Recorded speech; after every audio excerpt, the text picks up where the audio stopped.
Welcome back to Scary Animal Attacks. Today's episode takes us to the beautiful backdrop of Lake Victoria, Uganda. Just east of the Rift Valley lies the portion of Uganda that abuts the northwest corner of Lake Victoria, which shares its shores with three nations. It is the second largest freshwater lake in the world, and the area around it has a tremendous amount of biodiversity in the plants and animals as well. This area varies from around 2,200 to 3,500 feet in elevation and has rifts and hills throughout it as it approaches the lake. It is bushland primarily, with acacia trees dotting the hillside and interrupting vast expanses of savannah. The common animals here are hippos, elephants, Cape buffalo, reedbucks, and waterbucks. The dominant predators in the area include leopards and lions, but lurking just below the surface of the lake's waters is a particularly dangerous predator. In 1991, residents of the area began to go missing. Villagers around the lake frequently made their living by fishing or some other means involving the lake or its shores. It isn't rare for people to die by falling into the lake from their boats and drowning, but some of the victims were little kids. They were playing on the shore of the lake and were suddenly gone. There were frequently no witnesses to anything unusual. Then fishermen started to disappear. They would go out early in the morning on the lake, like they did every day, and never return. Reports started to trickle in from people who were in the area when someone would disappear of a giant Nile crocodile swimming nearby. It was enough to rouse suspicion when they noticed that many of the disappearances occurred around the giant crocodile's haunt in an area that became known as the butchery. Nile crocodiles are amazing survivalists. Large crocs can go up to a year without eating, and when they do eat, they completely digest nearly every part of the animal they consume. A 500-pound zebra can keep a large Nile crocodile alive for the entire year. They can consume about half of their body weight in one sitting. An interesting trade-off happens in a croc's life as it grows. The prey it targets tend to be slower than the prey smaller crocs can pursue due to the limited speed and agility of a large croc. They begin to primarily target larger mammals at this point, especially vulnerable ones. They stalk lions and leopards, but the cats are so quick that they're seldom caught. A thirsty giraffe with its legs stretched out wide is an easy target for the stealthy crocodile. Once it clamps its jaws on the giraffe's head or one of its long legs, it may be only a matter of time before it's consumed. Slow-moving or awkward prey starts to be their specialty. Nile crocodiles can live 50 to 60 years, so that's several decades of working on learning how best to gauge the wariness of prey and best sneak upon them. The children playing on the shoreline were easy prey for any large croc. The fishermen who were too distracted tending to their nets and removing their fish to notice the silent approach of any croc who had them targeted were almost as easy. In the first year of the disappearances, about 7 people came up missing. The locals began to develop a mythos surrounding the disappearances and the presence of the large croc they'd seen silently slicing through the waters. They began to refer to the giant croc as Osama because he terrorized the population. A villager named Yazid had near-death confrontations with Osama, 9 of them in fact, and had somehow managed to escape each time.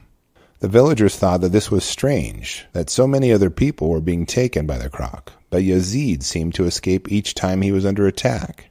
They believed that Osama was possessed by the devil, and that Yazid had escaped only because he had made a pact with the croc. Yazid was shunned by his entire village due to the unfounded beliefs of his neighbors. Osama was more than a crafty crocodile. He was a rapacious and bloodthirsty hunter of humans. One of his patented techniques for killing and eating fishermen was to submerge himself under a fisherman's boat. Given that crocodiles can swim in short bursts of up to 22 miles per hour, you can imagine the results when he impacted each craft. Osama would send the fishermen spilling into the water and kill and eat them. He used this technique often, but seldom passed up a child filling a water bucket at the lake shore, or a woman washing her clothes on the bank with her back turned. The villagers disappeared at a rate of about 1 person per every month from the small village. This pace of killing continued for 14 years before the villagers finally decided to do something about Osama. After conferring about how to kill Osama, they had decided that confronting him while on the water was too dangerous. He would have too much of an advantage and had already demonstrated that he knew how to topple boats and canoes. They decided they would have to lure him on land and trap him there. Now, when you are trapping a giant Nile crocodile, a little advice for you, should you ever need to do it. Don't just use any trap. the villagers decided to use a noose trap consisting of a copper cable. They knew he waited for human victims near the butchery, so that seemed a fitting site to trap him. They set up the copper cable trap and baited him with lungs from a cow. Cow lungs are excellent bait because they're bright pink, so they're more visible to the watchful crocs. Crocs see colors very vividly, and the villagers use the properties of the cow lungs to exploit this trait. Crocs also have a strong sense of smell, so the odors of the cow lungs will be an irresistible temptation. After setting up the copper cable trap and attaching it to a nearby tree, the villagers watched over the bait, and it didn't take long for Osama to investigate. He confidently approached the trap and clamped his jaws onto the cow's lungs. As he pulled, the copper cable noose fastened tightly around his snout, and he was trapped. He couldn't wiggle loose because the copper cable was soft enough to bend around his snout without springing back to shape like a steel cable would and turning him loose. The more he struggled to get free, the more tangled up in the cable he became. He eventually wound himself up the shore a few yards, just by trying to get loose. Soon he was exhausted and completely entangled, just the way the villagers planned for their trap to work. Now that they had Osama trapped, the villagers had to discuss exactly what they should do with him. They were informed by local authorities that the villagers would have to drag Osama to the Uganda Crocs Limited crocodile farm to dispatch him there. This farm farmed crocs for slaughter for fashionable items like ladies' handbags and fancy shoes sold in South Korea and other markets. 50 volunteers, including Yazid, tied ropes around Osama and heaved and hoed him for 7 days and 7 nights before they finally arrived at the croc farm. They measured the croc, and he tallied at just over 16.4 feet in length.